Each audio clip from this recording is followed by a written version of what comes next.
Okay, this video is from the same book, Best Christian Art. We're just going to show a couple pictures of paintings of cathedrals. This right here is the Duomo Milan, Cathedral in Milan, at the crowning of King Ferdinand of Austria by Alessandro San Chirico. Okay, so anyways, they're beautiful churches. Basically, the way I would phrase it is the French are the best at building cathedrals, you know, like Chartres and Notre Dame and other ones. They're the best at making them. Their buildings are just magnificent. In terms of the interior, I think the Italians are better at painting the interior of a cathedral, but their outer facade is not as nice. Cathedrals are the most beautiful buildings ever made in architecture, of course. Okay, here's a painting of St. Paul's Cathedral in London by the River Thames by Canaletto in 1740. And, you know, it's pretty nice, but its outer part is not as decorative. It's not as fanciful. Protestants, they just, you know, they're just not as good as Catholics at art. Don't get me wrong. The Protestants were magnificent. In the 1800s, they had the whole Pre-Raphaelite Brotherhood with John Everett Millay and John Ruskin, William Hunt. They had some great stuff, and then that led to their protege students, disciples, if you will, like Edmund Leighton, for example. So they were magnificent painters. They did have some magnificent painters. But anyways, I like Canaletto. He's very good for these detailed panoramic scenes. And of course, the interior of the cathedrals and the Catholics are just superior. Okay, the Orthodox Greeks are pretty good at that as well. Okay, here's Pilgrimage to Canterbury Cathedral by Paul Hardy. And, you know, I've joked about this plenty of times that, you know, every day before the Western hospitals, there's like a river of fat, hypertensive diabetics going in for all their diagnostic testing.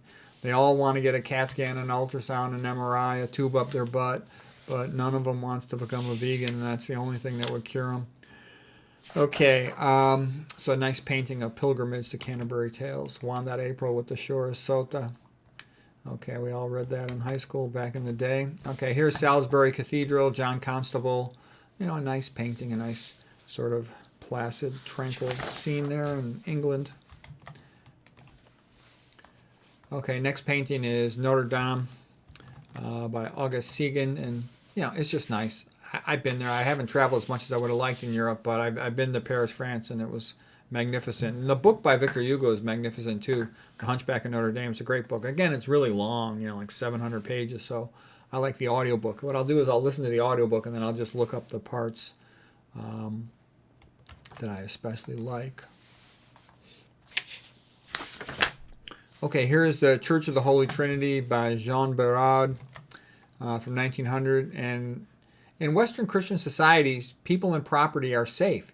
You can dress nice, go out in public, and no one hassles you. That's one of the reasons why most people all over the world, they want to live in Western Christian countries. You always hear about people wanting to move to America or some country in Europe or something, or Australia or something, or New Zealand or something. Nobody wants to move to non-Christian countries, practically.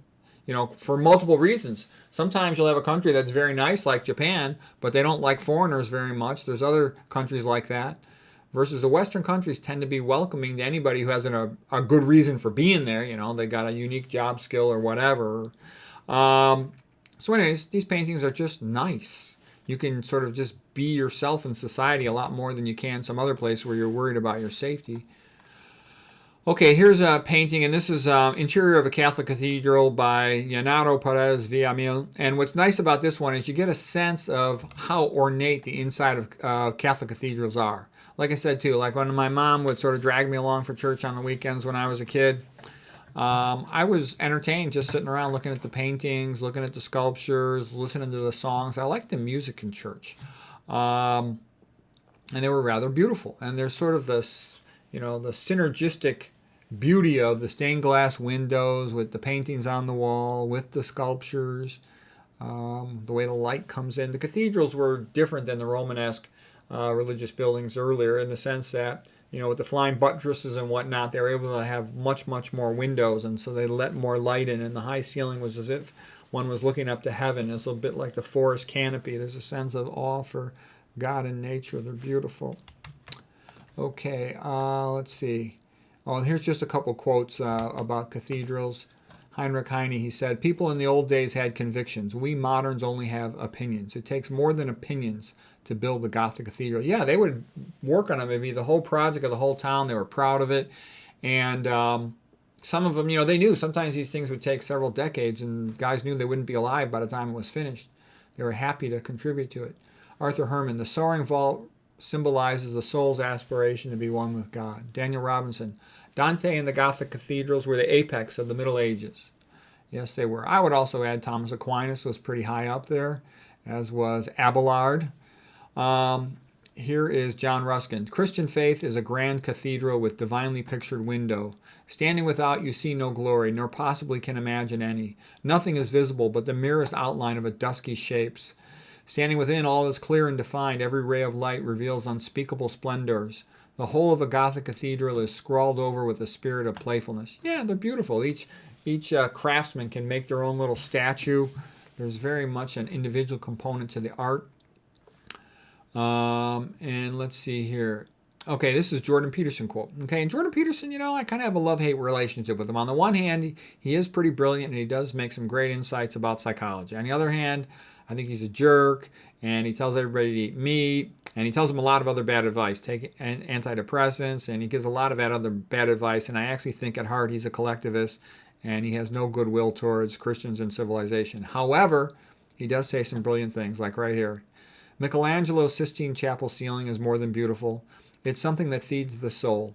Cathedrals are built in the shape of a cross. The center of the cross is beneath the center of the dome. The center of the cross is the point of greatest suffering, the point of death and transformation, and the symbolic center of the world. Christ is the best a man can be.